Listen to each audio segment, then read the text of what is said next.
Hello and welcome to the second lecture in the third week of the Open University's MOOC on genocide. As you know, this week we're studying the Armenian genocide, and today's lecture will focus on the rise of modern nationalism within the Ottoman Empire during the 19th century. The notion of modern nationalism, which we tend to think was born with the French Revolution in 1789, takes its first tangible form actually within the sphere of the Ottoman Empire with the appearance of the Greek national movement in the 1820s. The Greek national movement is actually the first in modern history to assert national claims for liberation and the establishment of an independent nation state and achieve its goal. In the early 1830s, the Ottoman Empire reluctantly gives up its control of Greek territories, and thus the modern state of Greece comes to be, paving the way for a whole series of other national movements that follow Greece's example and try to gain independence from the Ottoman Empire later in the 19th century. This kind of national activity is evident mainly in the Balkan region. It can be found among the Serbs and the Bulgarians, both of whom eventually achieved their goals towards the end of the 19th century. This trend becomes palpable in an international congress that takes place in Berlin in 1878, where the Ottoman Empire is forced to give up its rule of Serbia and Bulgaria as well. It hands over the territory of Croatia to the Austro-Hungarian Empire and gives up its control of Cyprus, which the British take over. We see how all these national struggles influenced the Armenians, who found their own national movement at that exact period, or to be accurate, two national movements, and start addressing the Ottoman Empire with demands for autonomy at the very least, as national movements did, or full-fledged independence. One interesting question that troubles us as we discuss the Armenian genocide is why the Ottoman Empire doesn't give the Armenian national movement what it wants, that is, an autonomous government or independent nation state, as it did grant in certain territories in the Balkans, like the Greeks, and later on the Bulgarians and Serbs. The answer to that question is difficult and rather complicated. In part, it has a geographical context related to the Ottoman Empire's strategic plans for the future.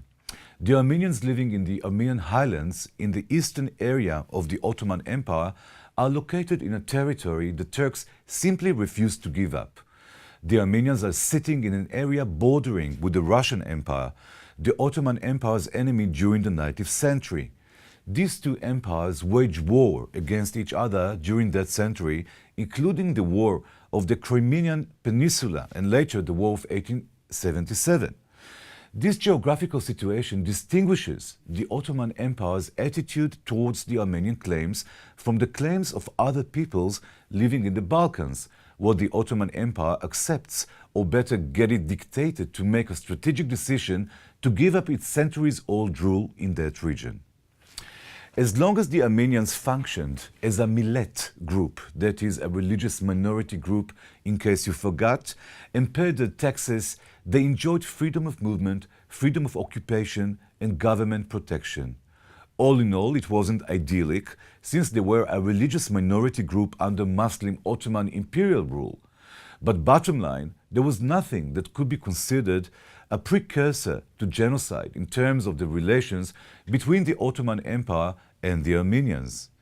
In fact, when looking for the main rigor that led to the escalation in the Ottoman Empire's relations with the Armenians, the main reason for the genocide that begins in 1915, it's evidently the rise of nationalism among the Armenians, and not only them.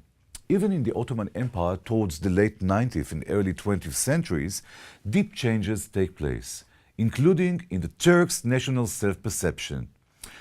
I won't get into an elaborate analysis of the history of the Ottoman Empire because we don't have time for an in-depth description of this story. I'll only note what some of us might know already, that the Ottoman Empire was on the verge of collapse for many years during the second half of the 19th century and the early 20th century, earning all kinds of endearing nicknames in the European press, such as Europe's sick man or the old man on the Bosphorus, and so on. Perhaps you're familiar with them. Various superpowers across Europe set the sights at the Ottoman Empire, anticipating its imminent collapse. This is the main background leading to the rise of the Young Turks, a movement composed of mainly pro-Western intellectuals and military men with a desire to modernize and reform the Ottoman Empire to prevent its collapse, turn the clock back, and if you will, restore the old glory in many ways. The Young Turks eventually toppled the Ottoman Sultan in 1908, albeit they let him stay in his position and indulge in the Topkapi Palace for many years ahead, but he rules on paper only. From 1908 and on, the Ottoman Empire is ruled by the Young Turks and their government. The Young Turks' policy regarding nationalism resembles extreme nationalism.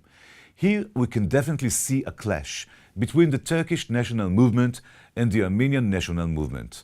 This largely explains the escalation towards 1915, as the impatience of the Ottoman Empire's government, led by the Young Turks, towards the Armenians' national claims constantly increases. In the next lecture, we'll discuss the big question: was the Armenian genocide planned in advance and committed intentionally? Remember that those are the first two things we look for in cases of genocide. Later this week, we'll also learn about the Armenian genocide itself and try to figure out what exactly happened during 1915. Thank you for now, and see you later.